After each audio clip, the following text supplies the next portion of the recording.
الحمد لله رب العالمين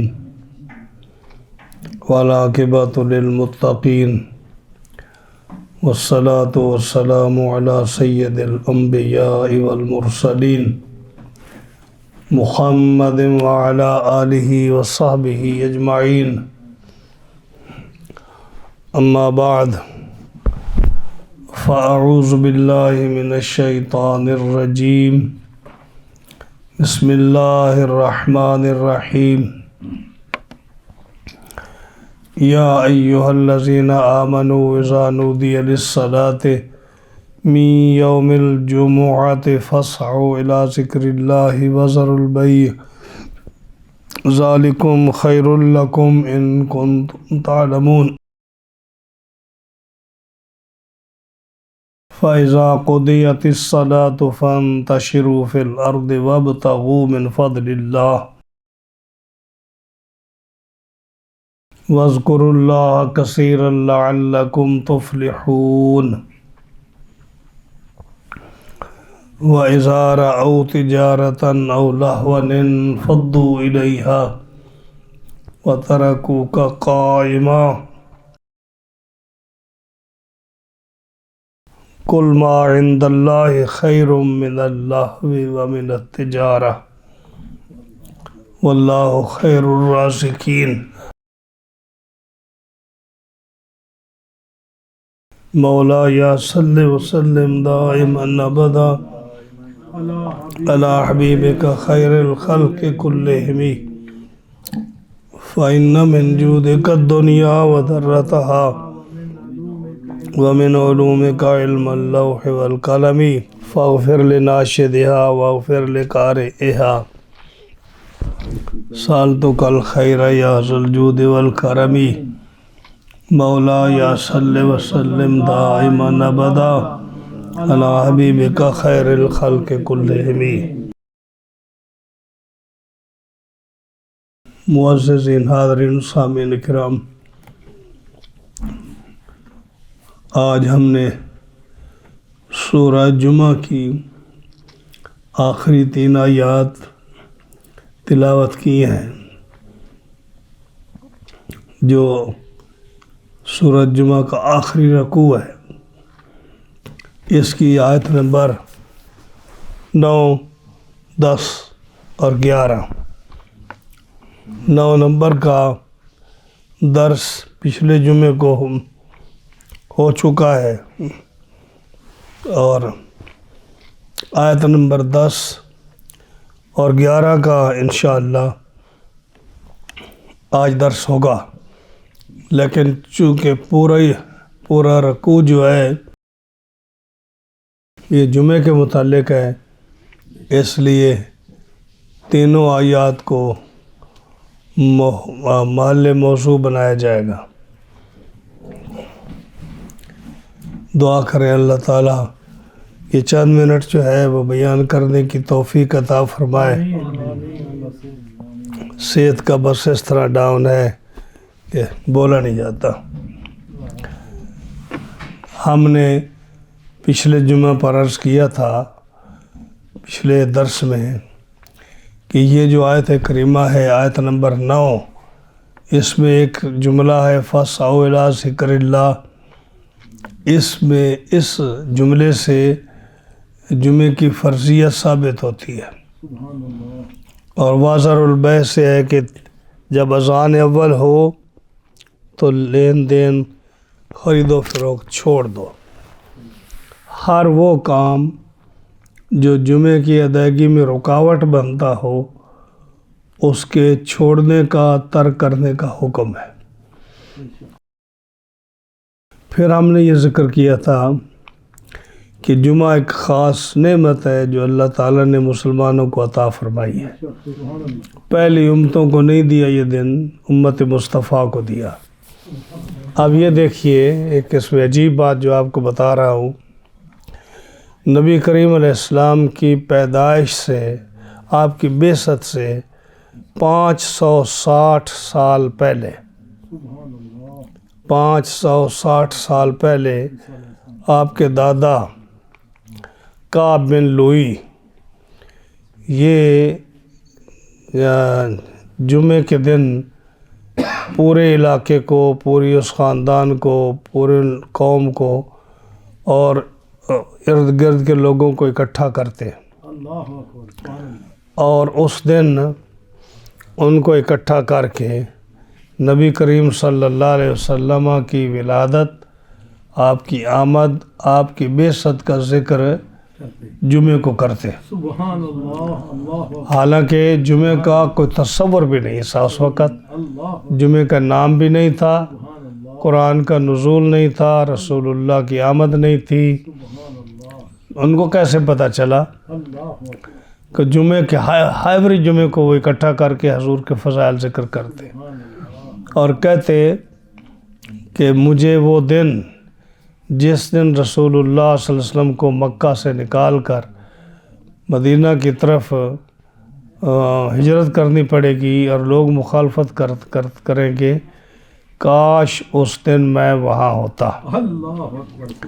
یہ وہی الفاظ ہیں جو ورقہ بن نوفل نے، جس کا ذکر بخاری میں آتا ہے، ورقہ بن نوفل نے حضرت خدیجہ الکبریٰ کو کہتے کہ یہ ان پر وہی فرشتہ آتا ہے جو موسیٰ علیہ السلام پر، عیسیٰ علیہ السلام پر آتا تھا، اور کاش میں اس وقت حیات ہوتا یا میرے اندر وہ دن مجھے میں پا لیتا جس دن مکہ کے لوگ آپ کو نکال دیں گے اور آپ مدینہ چلے جائیں گے، کاش میں اس دن آپ کی مدد کرتا۔ یہی الفاظ کعب بن لوئی، حضور کے شکر دادا، فور فادر، وہ 560 سال پہلے اپنے خطبے میں یہ بات کہہ رہے ہیں، اور اس دن کا انہوں نے نام رکھا یوم الجمعہ۔ نام تو انہوں نے رکھ دیا، لیکن چونکہ جمعے کا اس وقت لفظ جو تھا یہ مشہور نہیں تھا، لہٰذا یوم الجمعہ یہ مشہور نہیں ہوا۔ تو یوم الجمعہ کی طرح جو کی جگہ یوم العروبہ، یہ نام پہلے بھی تھا یوم العروبہ، اور پھر بھی یہی نام مشہور ہو گیا۔ انہوں نے جو یوم الجمعہ رکھا لیکن وہ نام مشہور نہیں ہوا، تو اس دن وہ لوگوں کو کھانا کھلاتے، اکٹھا کرتے، حضور کی سیرت، حضور کی معجزات، حضور کی آمد کا ذکر کرتے، اور اس طرح کر کے حضور تذکرہ کرتے۔ جب نبی کریم صلی اللہ علیہ وسلم دنیا میں تشریف لائے، اس کے بھی 40 سال بعد قرآن کا نزول ہوا، اور پھر یہ صورت نازل ہوئی اور جمعے کا حکم مکہ مکرمہ میں ہوا۔ اب حضور صلی اللہ علیہ وسلم مکہ میں ہیں، یہ صورت جو ہے یہ لکھا تو اس کو مدنی ہے صورت کو، لیکن جمعہ کی فرضیت مکہ میں ہو چکی تھی، مکہ میں جمعہ کی فرضیت ہو چکی تھی، اور آپ جو ہے نا، آپ نے جمعہ مکہ میں نہیں پڑھایا، کیونکہ وہ مکہ جو ہے یہ مسلمان سٹی نہیں تھی، تو غیر مسلم کنٹری میں یا شہر میں جمعہ نہیں ہوتا، تو آپ نے جمعہ وہاں نہیں پڑھایا۔ آپ منڈے کو آپ ہجرت فرما کر اگلے منڈے کو آپ پہنچے مسجد قباء میں کلثوم بن ہدم کے گھر۔ اب وہاں مختلف روایات ہیں، کچھ کہتے ہیں کہ آپ 4 دن رہے، منڈے، ٹیوزڈے، وینسڈے، تھرسڈے، اور جمعے کو آپ جو ہے نا مسجد قباء سے مدینہ طیبہ کے لیے، اس بستی کے لیے روانہ ہوئے، تو بنی سالم بن عوف ان کے قبیلے میں پہنچے، تو جمعے کا وقت ہو گیا، تو آپ نے پہلا جمعہ اسلام میں وہاں پڑھایا، یہ پہلا جمعہ اسلام میں آپ نے وہاں پڑھایا، اور اس کے بعد آپ مدینہ طیبہ گئے۔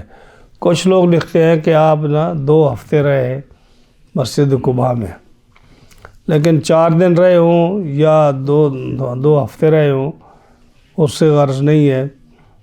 آپ نے جمعے کو آپ نے روانگی فرمائی اور مسجد بنی عوف میں آپ نے جمعہ پڑھایا وہاں. اس کے بعد جمعہ فرض ہو گیا. اور جب آپ صلی اللہ علیہ وسلم ابھی مکہ میں تھے، آپ نے حضرت مصعب بن عمیر کو مبلغ بنا کر تبلیغ کے لیے مدینہ منورہ بھیجا. یہ بہت اچھے قاری اور بہت اچھے مبلغ اور بڑی اچھی گفتگو کرنے والے صحابی تھے. تو یہ جب گئے اوس اور خزرج قبیلے میں، تو ان کی 2 منٹ کی باتوں سے آدمی متاثر ہو جاتا اور اسلام قبول کر لیتا. تو بہت لوگ انہوں نے اسلام قبول کیا حضور صلی اللہ علیہ وسلم کے مدینہ منورہ جانے سے پہلے. جب کافی لوگ مسلمان ہو گئے، اب ابھی حضور صلی اللہ علیہ وسلم مدینہ میں نہیں گئے، تو انصار صحابہ نے یہ سوچا کہ بھئی یہ 2 نعمتیں اللہ نے ان کو بھی عطا فرمائیں. انہوں نے سوچا کہ ہمیں بھی کوئی عبادت کا دن مقرر کرنا چاہیے جیسے یہود اور نصارہ کا دن ہے. ایک تو انہوں نے یہ سوچ ڈالی کہ جیسے نصارہ اور یہود جو ہے یہ ہفتہ اور اتوار کو عبادت کرتے ہیں، ہماری بھی کوئی پہچان ہونی چاہیے، ہمیں ہفتے میں ایک دن چننا چاہیے. ایک یہ نعمت اللہ تعالیٰ نے ان کے دل میں ڈالی اور ان کو یہ پروگرام بنایا. دوسرا انہوں نے کہا کہ ہم ہفتہ بھی نہیں لیں گے، اتوار بھی نہیں لیں گے، ہم یوم جمعہ لیں گے. یہ بھی انصار کا اجتہاد تھا. ہاں جی، کہ جمعے والے دن جمعے کا انتخاب جو انصار نے کیا، وہ انہوں نے اپنے علم اور اپنے تجربے اور اپنی بصیرت سے انہوں نے جمعے کا دن لیا. اب جمعے کے دن لوگ اکٹھے ہونے لگے. ابھی سورت نازل نہیں ہوئی، ابھی جمعے کا حکم نازل نہیں ہوا، ابھی رسول اللہ صلی اللہ علیہ وسلم کا پیغام ان کو نہیں پہنچا. تو وہ لوگ اکٹھے ہونے لگے. جب جمعے کی اذان دیتے وہ لوگ، جو بھی وہ طریقہ تھا، یہ اذان نہیں، جو بھی جمعے کے بلانے کی ان کا اعلان اذان ہوتی. حضرت کعب بن مالک، یہ وہ صحابی ہے جن کا ذکر سورہ توبہ کے آخر میں آتا ہے. کعب بن مالک جب یہ اذان سنتے تو دعا کرتے کہ یا اللہ، یہ تیرا مقدس دن ہے جس دن ہم جمعے کے لیے اکٹھے ہو رہے ہیں، اپنی مخلوق پر رحمت نازل فرما. یہ وہ دعا فرماتے ہیں. اس کے بعد صحابہ انصار جمع ہوتے اور حضرت اسد بن زرارہ رضی اللہ تعالی عنہ کو کہتے کہ آپ خطبہ دیں. وہ جمعے کا خطبہ دیتے اور جو بھی وہ نماز ادا کرتے، ہاں جی، جمعے کے حکم سے پہلے یعنی وہ جمعے کے دن یہ عبادت کرتے. جب نبی کریم صلی اللہ علیہ وسلم تشریف لے گئے، آپ نے مسجد بنی عوف، سالم بن بنی عوف کے قبیلے میں جب آپ نے نماز پڑھائی، اس کے بعد آپ نے بھی اسی دن کو جمعہ قرار دیا جس دن آپ کے فور فادر حضرت کعب بن لوئی گیدرنگ کرتے تھے، یا جس دن انصار صحابہ جو تھے یہ جمعہ پڑھاتے تھے، اسی دن کو، اسی ٹائم کو آپ صلی اللہ علیہ وسلم نے جمعہ قرار دیا. یہ ہسٹری ہے جمعہ کی. پھر آپ صلی اللہ علیہ وسلم مسجد نبوی شریف تشریف لے گئے. وہاں بھی آپ نے اس کے بعد جمعہ پھر برقرار رہا. مسجد نبوی کے بعد کہیں اور جمعہ نہیں ہوتا تھا. سارے لوگ آ کر وہاں جمعہ پڑھتے. اور سب سے پہلے جو جمعہ ہوا ہے مسجد نبوی کے علاوہ، وہ بحرین میں ایک گاؤں ہے جواس، بجواس قریۃ بالبحرین، بحرین ہے نا، بحرین میں ایک گاؤں ہے جواس، اس میں مسجد نبوی کے بعد سب سے پہلے جمعہ ہوا. یہ شہر ہے. اور اس کے بعد جو ہے پھر جمعہ کا سلسلہ شروع ہو گیا. تو اس کے بعد جمعے کے احکام نازل ہونے شروع ہو گئے. اب ابتدائے جمعہ ہے اور اس کے لیے حکم کیا ہے کہ جمعہ پڑھو، خطبہ آرام سے سنو. فیضا قضیت الصلاۃ، جب نماز پوری ہو جائے، فانتشروا فی الارض، تو زمین میں پھیل جاؤ. وابتغوا من فضل اللہ، اللہ کا فضل تلاش کرو. اور واذکروا اللہ کثیراً، اللہ کا ذکر بہت کرو تاکہ تم کامیاب ہو جاؤ. اب صحابہ کرام کا کیا طریقہ تھا کہ جب وہ جمعہ پڑھ دیتے تو پھر بازار کا چکر لگاتے جان بوجھ کر. کیوں؟ کہ اللہ نے فرمایا جب نماز پڑھ لو تو زمین میں پھیل جاؤ اور اللہ کے فضل سے رزق تلاش کرو، ساتھ ذکر بھی کرو. تو وہ بازار میں جاتے، کیونکہ بازار جو ہے یہ کاروبار کی جگہ ہے. تو اس حکم کو پورا کرنے کے لیے کچھ صحابہ وہ بازار میں جاتے کہ اللہ نے فرمایا ہے کہ تم جا کر وہاں رزق تلاش کرو. اور صحابہ کرام میں جو لوگ تھے وہ جمعے کے بعد جب رزق کے لیے نکلتے اور رزق حلال کی تلاش میں نکلتے، تو جمعے کے بعد جو ہے نا، جو اس نیت سے رزق حلال کے لیے نکلے گا، اللہ تعالیٰ اس کے رزق میں برکت دے گا. اب جو ہے صحابہ کرام رضوان اللہ علیہ مجمعین جمعے کی پابندی کرتے. پھر احکام نازل ہوئے، جیسا کہ ہم نے جمعے پر بیان کیا کہ غسل کرو، خوشبو لگاؤ، نئے کپڑے یا دھلے ہوئے کپڑے پہنو، اور جمعہ سے پہلے، جمعہ کی نماز سے پہلے مسجد کی طرف آؤ. غسل کا حکم کیوں دیا؟ کہ صحابہ اکثر مزدور تھے جو کھیتوں میں کام کرتے، پانی کھینچتے کنویں سے، کھیتی کو سیراب کرتے، پسینہ آتا. اتنے کپڑے تو وافر تھے نہیں کہ ہر وقت دن میں 4 دفعہ کپڑے تبدیل کرتے جیسے ہم کرتے ہیں. تو جب وہ جمعے کے لیے آتے تو ٹائم نہ ہوتا کپڑے دھونے کا، اور کوئی لباس نہ ہوتا، نماز کا شوق ہوتا. تو آپ جب صحابہ آتے تو گیدرنگ زیادہ ہوتی، گرمی کا موسم ہوتا تو پسینے کی بدبو آتی، کیونکہ غسل کا بھی حکم نہیں تھا. اتنے امیر بھی نہیں تھے کہ کپڑے بدلتے، خوشبو بھی نہیں، تو حکم بھی نہیں تھا. مطلب ابھی یہ احکام نازل نہیں ہوئے تھے، حضور نے بھی یہ توجہ نہیں فرمائی تھی ابھی.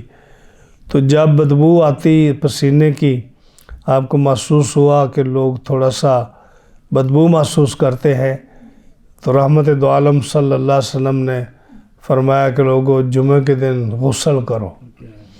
جو غسل کرے گا، ہاں جی، اس کو جو ثواب میں نے جمعے پر بتایا کہ جو غسل کر کے پیدل چل کر مسجد میں آئے گا، امام کے قریب بیٹھے گا، غلط بات نہیں کرے گا، اس کو ہر قدم پر 1 سال کے روزوں اور نمازوں کا ثواب ملے گا.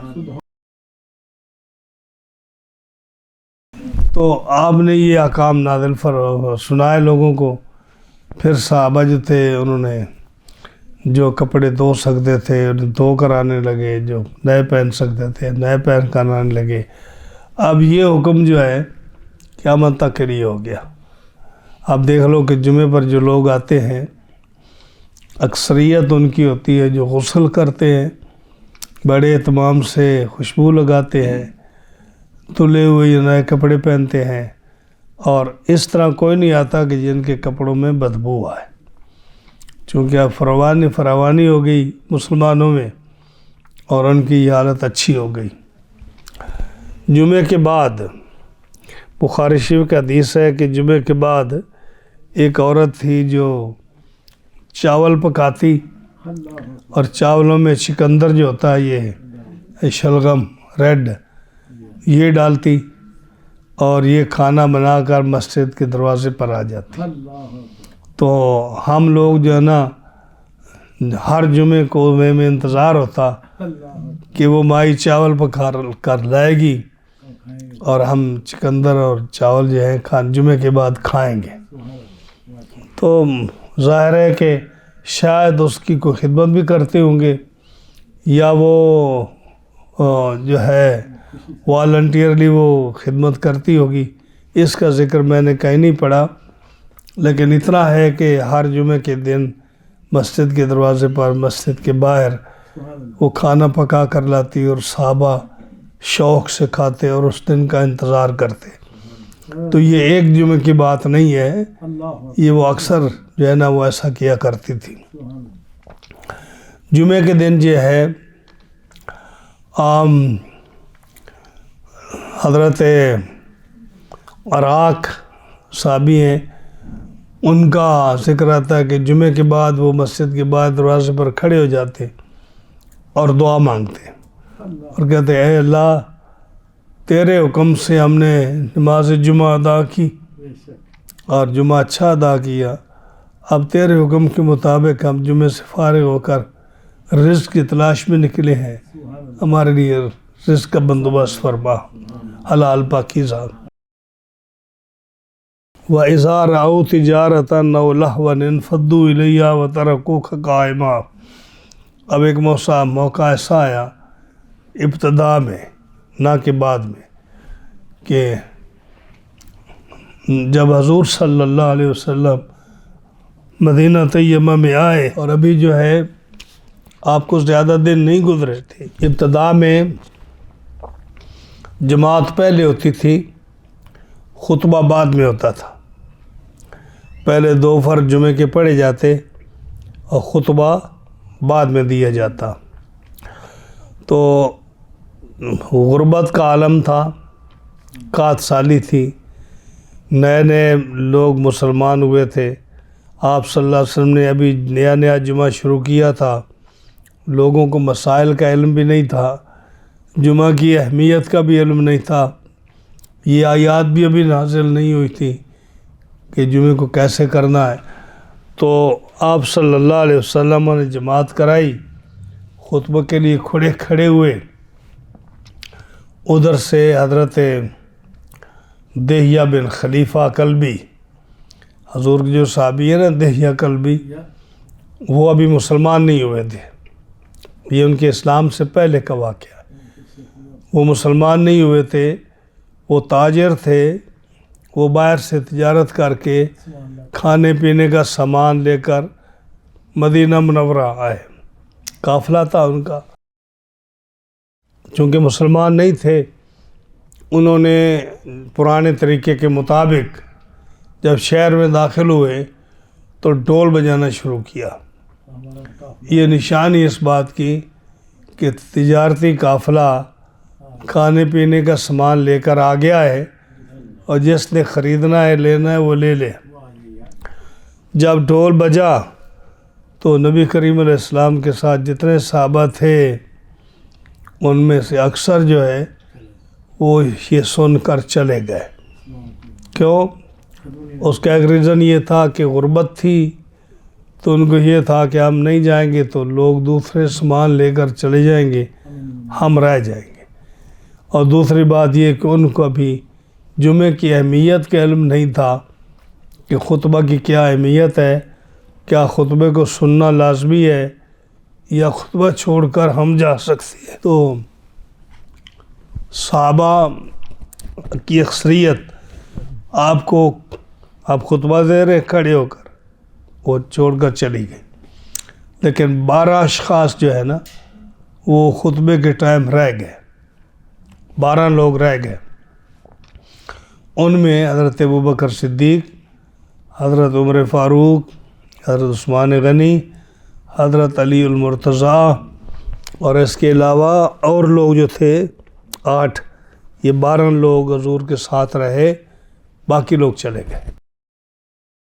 جب یہ لوگ چلے گئے، چونکہ ابھی تک حکم سختی کا نازل نہیں ہوا تھا اور نہ جانے کا یا خطبہ سننے کا حکم نازل نہیں ہوا تھا، تو اللہ تعالیٰ نے صحابہ کو سمجھانے کے لیے یہ آیت نازل فرمائی، اور کیا فرمایا؟ وَإِذَا رَأَوْا تِجَارَةً، جب انہوں نے کوئی تجارت او لہوا انفضوا الیہا یا کھیل دیکھا تو اس کی طرف چل پڑے۔ ڈھول بج رہا تھا نا، اس لیے کھیل کی طرف اشارہ ہے، اور تجارت کا قافلہ آیا تھا، انہوں نے تجارت یا کوئی بھی کھیل کی چیز ہو جب دیکھی تو وہ ادھر چل دیے، اور ترکو کا قائمہ، اور سرکار دو عالم علیہ السلام کو کھڑا ہوا چھوڑ کر چلے گئے۔ اللہ نے فرمایا قل، اے میرے محبوب ان کو یہ فرما دو، ما عند اللہ خیر، جو اللہ کے پاس ہے وہ بہتر ہے لہو سے، اس ڈھول سے اور تجارت سے، یعنی تو جو تم کھانے کے لیے، کھانے پینے کے سامان لینے کے لیے چلے گئے، اس سے بہتر یہ خطبہ ہے۔ جو ڈھول کی آواز سن کر تم چلے گئے، اس سے بہتر یہ خطبہ ہے۔ واللہ خیر الرازقین، اور اللہ ہی بہت اچھا رزق دینے والا ہے، اس لیے تم اس پر توکل کرو اور نہیں جاؤ۔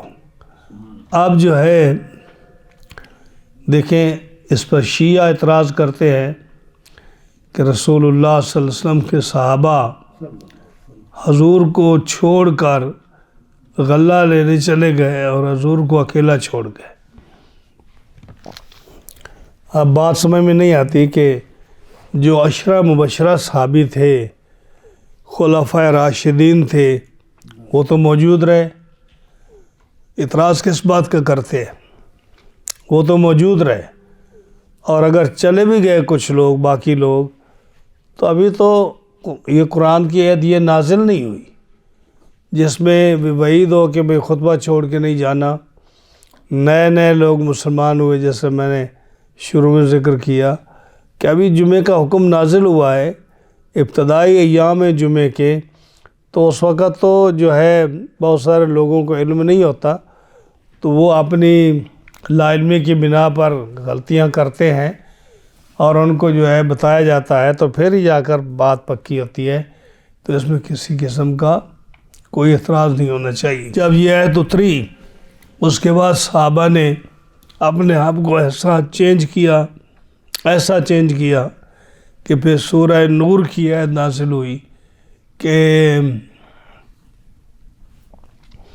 حضور کے صحابہ میں ایسے لوگ ہیں، یعنی صحابہ ایسے لوگ ہیں، رجال لا تلہیہم تجارت ولا بیع عن ذکر اللہ، کہ پھر تجارت ہو یا خرید و فروخت ہو، وہ ان کو صحابہ کو تجارت یا کھیل کود یا سارا سامان جو ہے خرید و فروخت کا، یہ صحابہ کو اللہ کے ذکر سے نہیں روک سکتی۔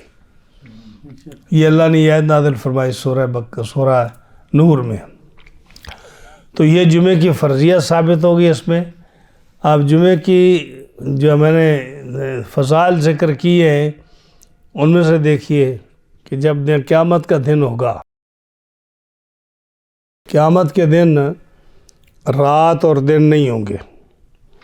یہ جو آپ رات دیکھتے ہیں نا، رات بھی نہیں ہوگی، دن بھی نہیں ہوگا۔ موسم کون سا ہوگا؟ دوپہر نہیں ہوگی، رات نہیں ہوگی۔ جو صبح کا ٹائم ہوتا ہے نا، جس میں ہلکی ہلکی ٹھنڈ ہوتی ہے، روشنی ہوتی ہے، اور بڑا پیارا موسم ہوتا ہے، نہ گرمی نہ سردی، جنت کا یہ موسم ہوگا۔ اور دن رات نہیں ہوں گے۔ جب دن رات نہیں ہوں گے تو اللہ تعالیٰ اپنے بندوں کو، جنتیوں کو جو ہے اندازے سے یہ ٹائم سکھا دے گا۔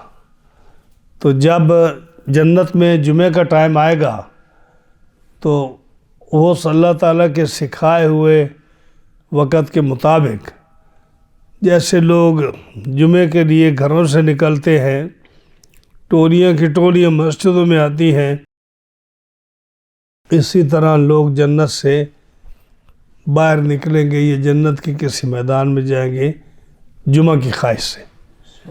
اب ان کو یہ تو نہیں پتہ ہوگا کہ ہم نے کہاں اکٹھے ہونا ہے، لیکن جمعہ کی نیت سے نکلیں گے کہ بھئی جمعہ کا وقت ہو گیا ہے اور ہم نے جمعہ کے لیے جانا ہے۔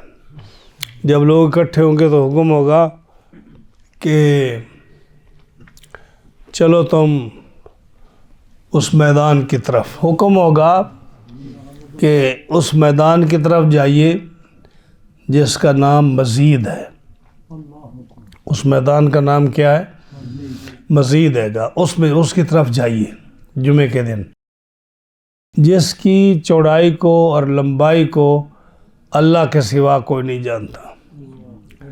ظاہر ہے کہ اب اتنی دنیا جمعہ پڑھنے والی ہے، جہاں مسجدیں کم پڑ جاتی ہیں، ہر مسجد میں 2 3 جمعے ہوتے ہیں۔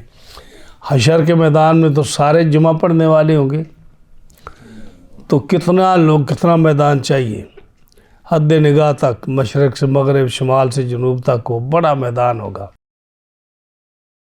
جس میں یہ مسک جو ہے، کستوری اور خوشبو کے جو ہے نا ٹیلے ہوں گے، ایسے تھوڑے نہیں پڑے ہوں گے، ٹیلے ہوں گے، اور جو ہے نا ان کستوری کے ٹیلوں پر جو ہے انبیاء علیہ السلام کے بیٹھنے کی جگہ ہوگی۔ خوشبو کے ٹیلوں پر مسند جو بچھایا جائے گا وہ انبیاء رسولوں کے لیے بچھایا جائے گا، وہ وہاں تشریف فرما ہوں گے۔ مومنین جو ہیں اپنے اپنے مقام کے مطابق ان کو زمرد اور جنت کی کرسیوں پر اور ممبروں پر اور ان کے صوفوں پر ان کو بٹھایا جائے گا بڑی عزت کے ساتھ۔ جب سارے لوگ بیٹھ جائیں گے تو فرشتوں کو حکم ہوگا کہ عرش الہی کو میدان کے اندر رکھ دو۔ عرش الہی جو ہے رکھا جائے گا میدان مزید میں، اللہ تعالیٰ جلوہ فرما ہوگا اور یہ فرمائے گا کہ اے میرے بندو، تم نے میرا حکم مانا، میرے رسولوں کی بات مانی، ان کی اطاعت کی، اور ان کی اطاعت اور میری اطاعت کر کے تم نے عبادت کی، میں تم سے راضی ہوں۔ اب تم بتاؤ کہ تم اس کے بدلے میں کیا چاہتے ہو؟ جنتی کہیں گے یا اللہ، تو نے اتنا کرم فرمایا کہ تو نے ہمیں ہمارے اعمال کی جزا جو ہے یہ جنت دی ہے، ہم جنت میں آ گئے، اس سے بڑی کیا ہمیں نعمت چاہیے، ہم خوش ہیں۔ اللہ فرمائے گا نہیں، مانگو، کیا چاہتے ہو تم؟ وہ کہیں گے یا اللہ اپنا دیدار کرا دے۔ تو اس میدان میں مومنوں کو اللہ کا دیدار ہوگا، اللہ کی زیارت ہوگی۔ اس پر کافی لمبی چوڑی بحث ہے، لیکن میں اس بحث میں نہیں پڑھوں گا۔ اللہ کا دیدار ہوگا، جب دیدار ہوگا تو اس کے بعد جو ہے نا اللہ فرمائے گا کہ اور کیا چاہتے ہو؟ وہ کہیں گے جی ہمارے پاس سب کچھ ہے، اب اور کیا ہمیں چاہیے؟ اللہ فرمائے گا نہیں، بتاؤ میں تم سے راضی ہوں، اور کیا چاہو گے؟ تو وہ کہیں گے کہ آپس میں مشورہ کریں گے اور کہیں گے کہ ہم اپنے علماء سے پوچھ لیں کہ ہمیں اللہ سے کیا مانگنا ہے۔ ظاہر ہے کہ جو علماء سے جو سوال کریں گے تو ان کو یہی ہوگا کہ علماء زیادہ جانتے ہیں، کیونکہ علمی باتیں علماء کا میدان ہے، ہر آدمی تو نہیں جانتا، تو عرض کریں گے کہ ہمیں مہلت دے، ہم اپنے علماء سے مشورہ کر لیں۔ اللہ فرمائے گا ٹھیک ہے۔ جب علماء سے مشورہ ہوگا تو علماء سے پوچھا جائے گا کہ ہم اللہ سے کیا مانگیں، تو علماء کہیں گے اللہ سے اب تم نے زیارت تو کر لی، دیدار کر لیا اور جنت میں بھی آ گئے، اب تمہیں اللہ سے وہ چیز مانگو جو تمہارے فائدے کے لیے ہو۔ کہنے لگی اس لیے تو آپ کے پاس آئے۔ علماء کہیں گے اللہ سے یہ عرض کرو کہ یا اللہ یہ نعمت جو تو نے ہمیں عطا فرمائی ہے یہ ہم سے واپس نہیں چھیننی، یہ واپس نہیں لینی، ہمیں جنت میں رکھنا ہے اور اپنا دیدار کراتے رہنا ہے۔ اللہ اکبر سبحان یعنی یہ جو ہے نا علماء کے مشورے سے اللہ یہ ان کو جو ہے نا علماء بتائیں گے کہ ایسا کرو۔ سبحان اللہ جب یہ وہاں سے فارغ ہوں گے تو ایک ہوا چلے گی، وہ ہوا جو ہے جنت کی ہوا جب چلے گی تو اس کے اندر کستوری، مشک اور مختلف قسم کی خوشبوئیں ہوں گی۔ سبحان اللہ ہاں جی، جیسے آج کل مصنوعی ہوا چلتی ہے نا، جیسے آپ عمرے پہ جاتے ہیں، حج پہ جاتے ہیں تو وہ فین چلتے ہیں جس میں خوشبو ہوتی ہے، ہوا آتی ہے تو آپ بڑا اچھا فیل کرتے ہیں۔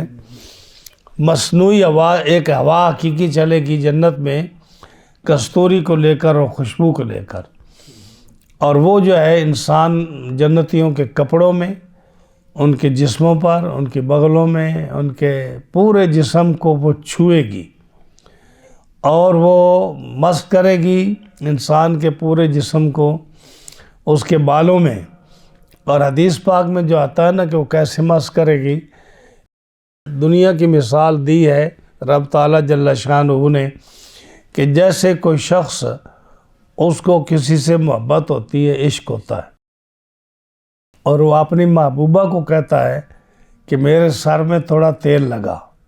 اب تیل تو وہ خود بھی لگا سکتا ہے، تیل تو وہ کسی نوکر چاکر کو بھی کہہ کر لگا سکتا ہے، لیکن جو لطف اور ذوق اس کو محبوبہ کے ہاتھ سے آتا ہے، چاہے وہ جیسی بھی ہو، تو جو اس کو خوشی اور ذوق ہوتا ہے نا، حدیث پاک میں آتا ہے کہ جو محبوبہ کے ہاتھ سے اس کو ذوق اور شوق اور محبت اور سرور آئے گا، اس سے بھی زیادہ وہ ہوا جو ہے نا اس کے بالوں کو اور کپڑوں کو اور جسم کو مس کرے گی اور وہ محسوس کرے گا۔ جب وہ خوشبو کے ساتھ یہ چیزیں مس ہوں گی، اللہ کا نور دیکھ کر، رب تعالیٰ کا دیدار کر کے ان کے چہروں میں خوبصورتی آ جائے گی، اب وہ گھر کی طرف جمعہ پڑھ کے لوٹیں گے۔ جب گھر کی طرف جائیں گے تو جو ان کی حوریں ہیں یا جو ان کی بیویاں ہیں وہ کہیں گی جب تم گئے تھے تو تم اتنے خوبصورت نہیں تھے سبحان اللہ جتنے اب تم واپس لوٹے ہو تو تم خوبصورت ہو۔ سبحان اللہ یہ حسن و جمال تم میں کہاں سے آ گیا، یہ خوشبو تمہیں کہاں سے مل گئی، اور یہ نورانی چہرہ تمہیں کہاں سے مل گیا، حالانکہ تم جنت میں بھی بڑے خوبصورت تھے اور بہت ہی زیادہ خوبصورت تھے، لیکن اتنا حسن و جمال تمہارے اندر نہیں تھا جو اب ہے، یہ کہاں سے آ گیا، یہ بتائیے۔ تو وہ کہیں گے کہ ہم نے اللہ کا دیدار کیا ہے، اللہ کا دیدار کیا ہے، اور اللہ کے دیدار کی برکت سے ہمارے چہرے نورانی ہو گئے، اور پھر جو ہے اللہ کے فضل سے ایک ہوا چلی جس نے خوشبو ہمارے اوپر بکھیر دی، اور اس لیے آپ کو خوشبو بھی آ رہی ہے، ہمارا چہرہ بھی نظر آ رہا ہے۔ تو یہ ہوگا جمعہ کا دن جب جو آدمی شوق سے دنیا میں جمعہ پڑھتا ہے، قیامت کے دن بھی وہ اسی جمعے کے لیے جائے گا اور اس کو یہ نعمت عطا ہوگی۔ تو جمعہ کا دن جو ہے اس کی اتنی فضیلتیں ہیں، ہاں جی، اور ہر دور میں اس کا، اب دیکھو نا حضور صلی اللہ علیہ وسلم کی بعثت سے 560 سال پہلے کا ذکر ہے، حضور کے ہجرت فرمانے سے پہلے صحابہ جمعہ پڑھ رہے ہیں، تو ہر دور میں اس کا چرچا ہے۔ جمعہ کی خاص، حضرت انس بن مالک فرماتے ہیں کہ جمعہ کا دن اور جمعہ کی رات اس کی اتنی فضیلت ہے کہ جو آدمی اس دن فوت ہوتا ہے، رب تعالیٰ اس کو فتنہ قبر سے محفوظ رکھتا ہے، یعنی اس کو قبر کا عذاب نہیں ہوتا، اس کو کوئی سوال جواب نہیں ہوتا۔ یہ ایسا مقدس دن ہے،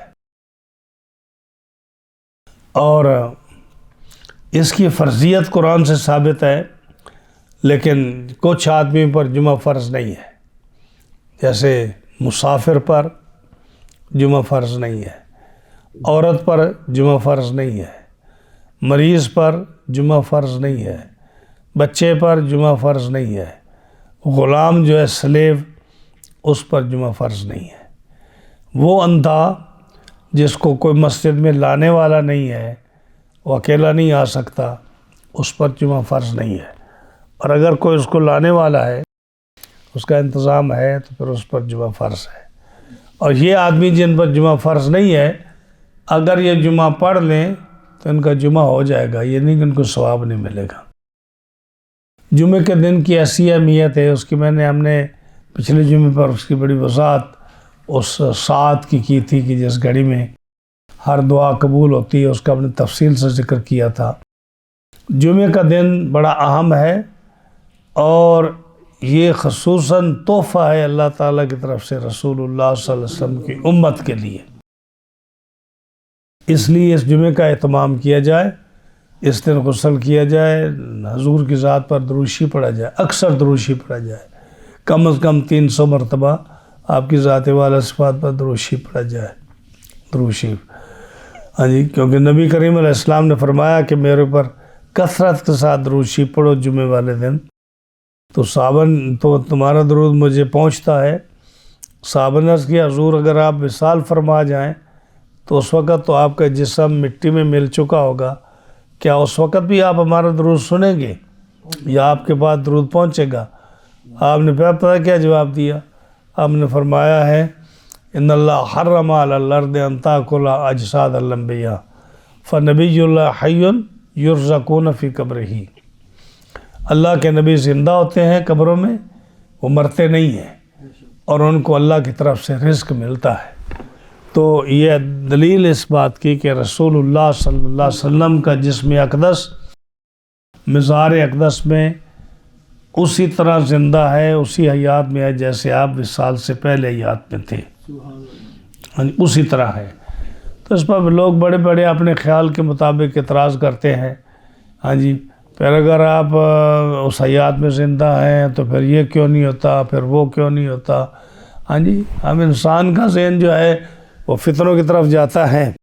جب اللہ کا نبی فرما رہا ہے کہ جو ہے اللہ تعالیٰ خود فرماتا ہے قرآن مجید میں وَلَا تَقُولُوا لِمَن يُقْتَلُ فِي سَبِيلِ اللَّهِ أَمْوَاتٌ بَلْ أَحْيَاءٌ وَلَٰكِن لَّا تَشْعُرُونَ، کہ شہید جو ہیں جو اللہ کے راستے میں فوت ہو جائیں، قتل کیے جائیں، وہ زندہ ہے، اور فرمایا کہ وہ ان کی زندگی کو تم سمجھ نہیں سکتے۔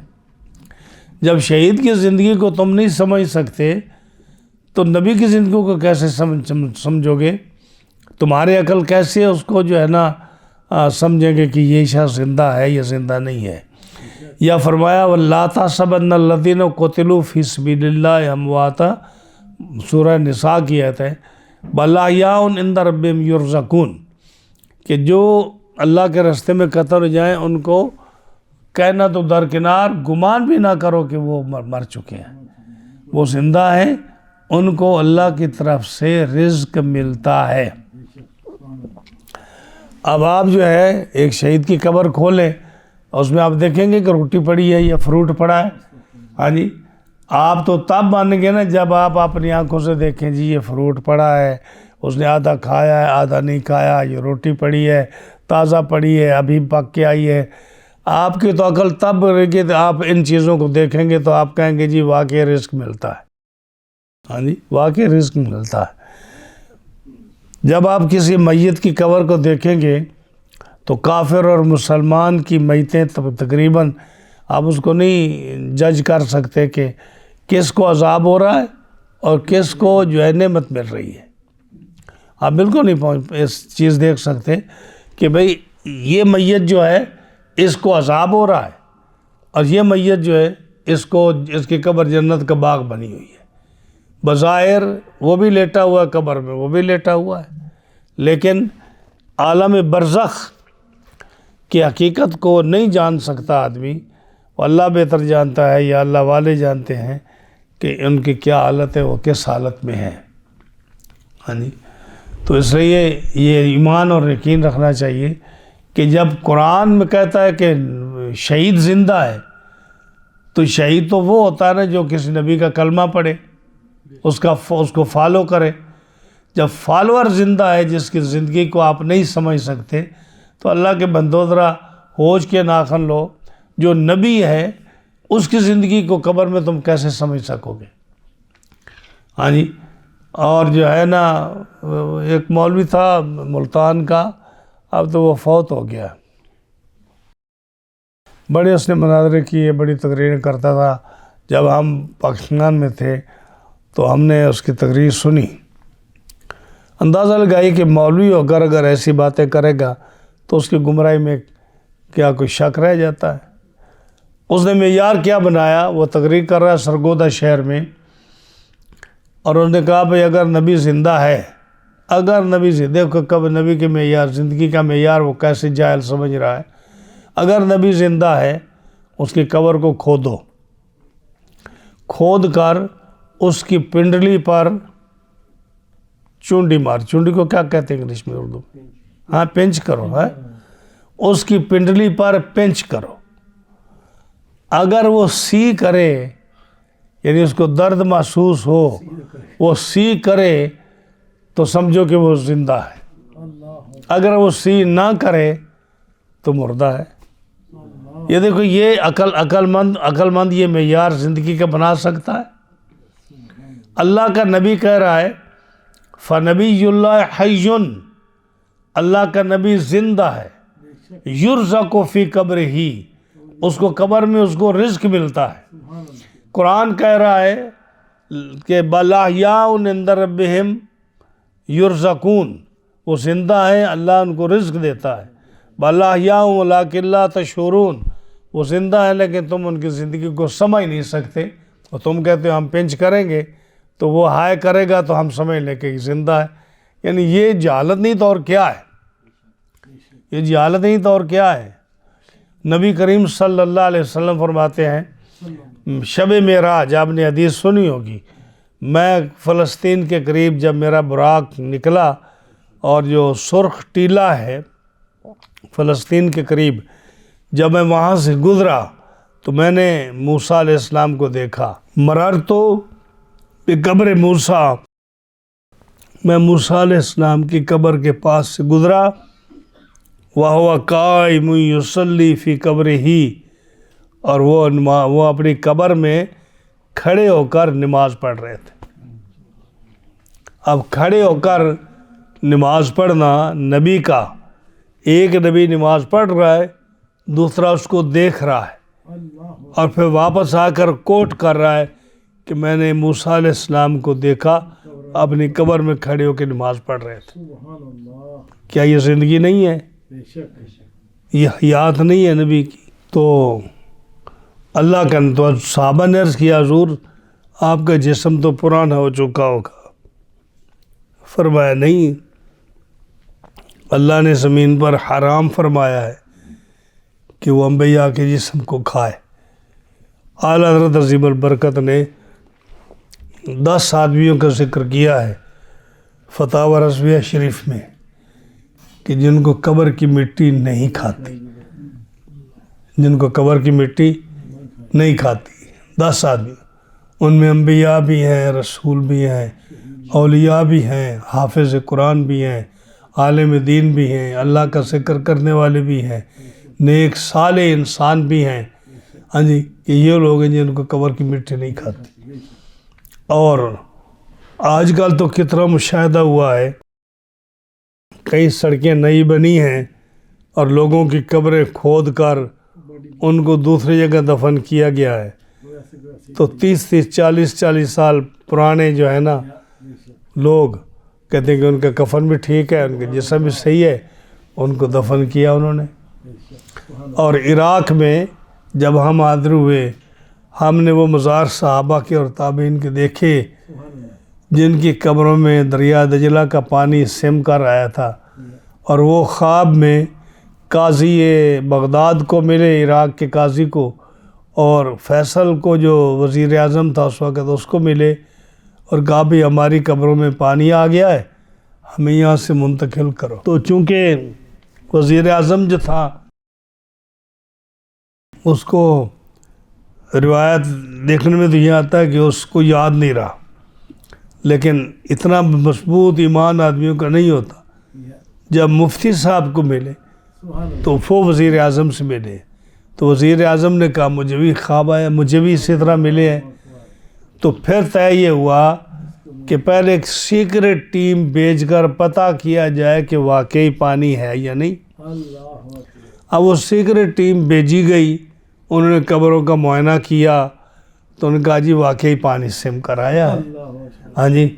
اب انہوں نے کہا کہ ہم قبریں کھودیں گے. جب قبریں کھودیں گے تو پوری دنیا سے پھر ٹیلی گرام اور ان کو فون گئے کہ ہمارا انتظار کرو، حج کا موقع ہے. یہ مصر کا جو صدر تھا فاروق، وہ اور دیگر ملکوں کے بادشاہ، یہ سارے مسلمان بادشاہ پہنچے. یہ 1931 کی بات ہے. بعض لوگوں نے لکھا ہے 1935، بعض نے لکھا ہے 1931. جو مزار شریف پر ہم نے پڑھا ان صحابہ کے مزار پر وہ 1931 لکھا ہوا ہے، لیکن جو ہم نے رسالوں میں پڑھا وہاں 1935 لکھا ہوا ہے. تو اس میں جب نکالا گیا تو بالکل جسم صحیح سلامت، یعنی 1300 سال کا سے زیادہ عرصہ گزرا صحابی کا اور تابعی کا. اللہ اکبر. حضرت جابر کے بیٹے عبداللہ بن جابر وہ تابعی ہیں، اور حذیفہ بن یمان جو حضور کے صحابی ہیں، ان دونوں کا مزار جو ہے بالکل صحیح نکلا. سبحان اللہ. سبحان اللہ. تو ان کو جو ہے پھر مدائن میں ان کو دفن کیا گیا. اسی طرح کتنے لوگ ہیں، ریسنٹلی صدام حسین کا پتہ 20 سال کے بعد کتنے لوگ ہیں جن کو جو ہے نا دفن کیا گیا اور پھر نکالا گیا، ان کے جسم بالکل صحیح سلامت ہے، بالکل صحیح سلامت ہے. اب جب قرآن کہہ رہا ہے، جب حدیث کہہ رہی ہے، اور جب علماء کے اقوال ہیں اس بات پر، لوگوں کی شہادتیں موجود ہیں، پھر یہ کہنا کہ جی انبیاء جو ہے نا علیہ باللہ وہ مر چکے ہیں، مر کر مٹی ہو گئے. کتنا برا عقیدہ ہے، یہ کتنا برا عقیدہ ہے. تو یہ جمعہ ہے، جمعہ کے فضائل آپ نے سنے، اور جمعہ کی نماز کے لیے حکم کیا ہے. اب جو ہے نا ائمہ کا اس میں اختلاف ہے، ائمہ کا اختلاف ہے. امام احمد بن حنبل اور امام شافعی رحمۃ اللہ علیہ، ان کے نزدیک جمعہ وہاں ہوگا جہاں کم از کم 40 آدمی جمع ہوں.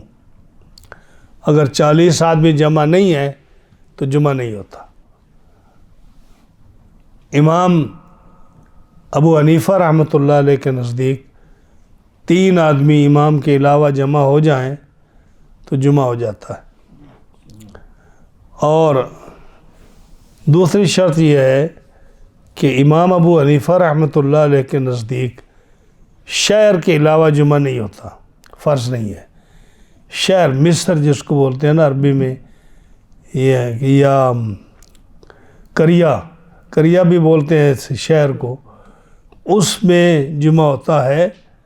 اور اگر وہ گاؤں ہے تو گاؤں میں جمعہ نہیں ہوتا، یعنی وہ گاؤں جو چھوٹے چھوٹے گاؤں ہوتے ہیں جمعہ نہیں ہوتا وہاں. لیکن اگر وہاں جمعہ شروع کر لیا جائے تو پھر اس کو ختم نہیں کرنا چاہیے. لیکن گاؤں کے جمعے کا حکم کیا ہے کہ وہاں جمعہ نہیں ہوتا، لہٰذا وہاں پوری زور پڑھو، جمعے کے بعد پوری زور پڑھو.